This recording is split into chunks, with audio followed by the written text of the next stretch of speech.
like you said, once kids get involved, um, um, lifestyle life and mortgages, Yeah. car notes, and all this other type shit that you got going on, bro. You can easily get lost in the sauce, dog. And I think that, Mm-hmm. like I was saying earlier, bro, like I think we all base a lot of our decisions off how we feel about something, dog, instead of off Mm-hmm. facts. And I think a person bases decisions off how they feel about something, dog. I try to base my decisions off how I think, not how I feel about something, dog. Especially something that I've learned as I've gotten older is things gonna make me mad, bro. There's no person around this earth that's gonna sit and tell me that something that their significant other doesn't make them mad or piss them off. But Yeah. steady acting off that emotion at that time, dog. I try to now sit back and think as my brain has matured, bro, to try to see where they're coming from before I go back to them with my problem. Depending on how egregious the shit you did to me, I'm able to sit back and think about, and I think that's the ultimate act of love, bro, is to, if because listen, as long as the relationship is good and everything is on a up and up, bro, everybody could be married. But to me, what dictates how your marriage goes is how you deal with shit when shit ain't up, when the rocky shit happens. Because that's what's really going to determine if you love a motherfucker or not, in my personal opinion. If we always taking trips, or if all the bills always paid, or if you able to go do what you want to do when you want to do it, of course the marriage is gonna be 100%. But what happens when you can't go and we have to budget? Or I tell you no, I can't go this, or you tell me no, you can't go buy this because we got whatever going on. That's when the real love shit gonna happen, because now we got to really compromise with each other. I got to really sit back and take in what you're saying to me. Does it make sense what you're saying to me? And if it don't make sense what you're saying, can you explain it to me in a way that it does make sense? That's how I found to negate problems with women.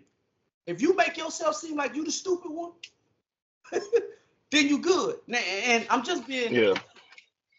I'm being facetious, but I'm so true in what I'm saying. Like sometimes I conversate with girls and I be like, listen,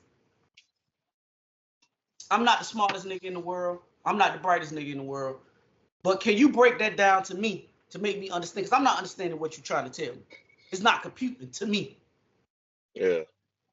And they'll break it down for me. And then once I get an understanding, and I'll be like, okay, I understand it. But see, that's small things that you can use to help with the communication with your significant other.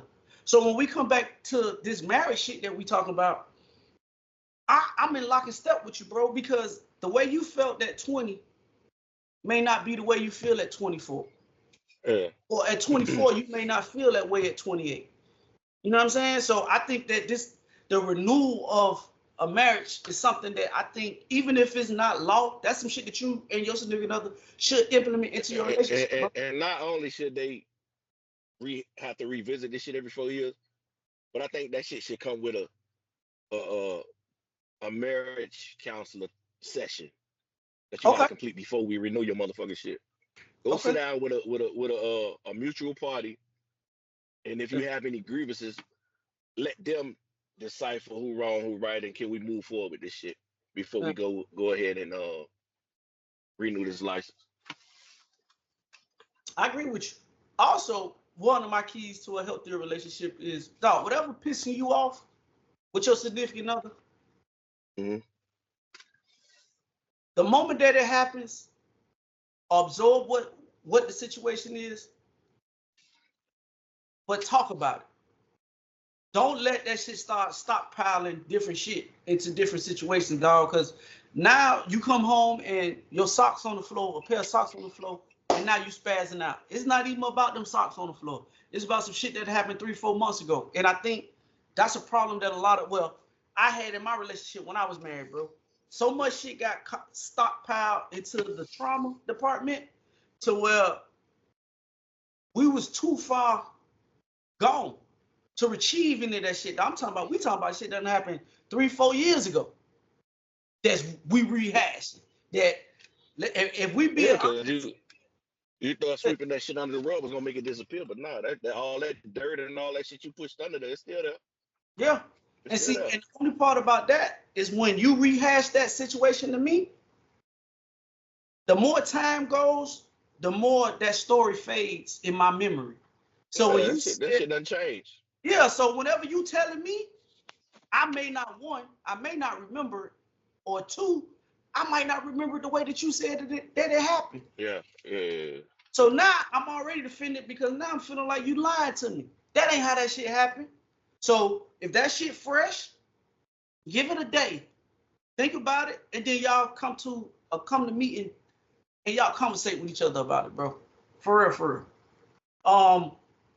But that marriage shit, bro, like, I think that love shit, bro.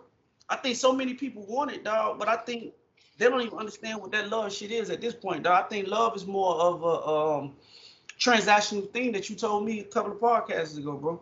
I think people base love off transaction, bro. Money. He loved me, pay for me, and he do this and he do that for me. I don't think that shit work that way, bro. I think love is the ultimate sacrifice, bro. Like, Right. you got to sacrifice some shit for that shit, bro. And I don't think a lot of people willing to put in the work or the time or take accountability for their actions when they talk about marrying somebody, bro. That's a heavy, bro. We say this shit all the time on the podcast. Marrying somebody could be, depending on who you marry, dog, that could be the best or the worst decision you ever made in your life.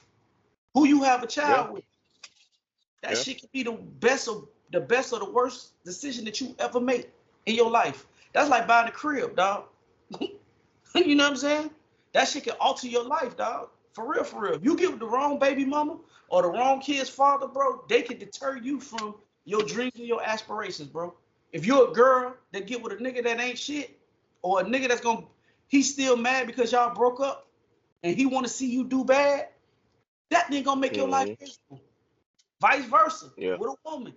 If she not truly over you yet, and she see that you done moved on and went and got you another old lady, and you she gonna make your life hell.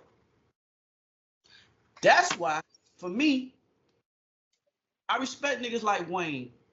I respect niggas like Nick Cannon.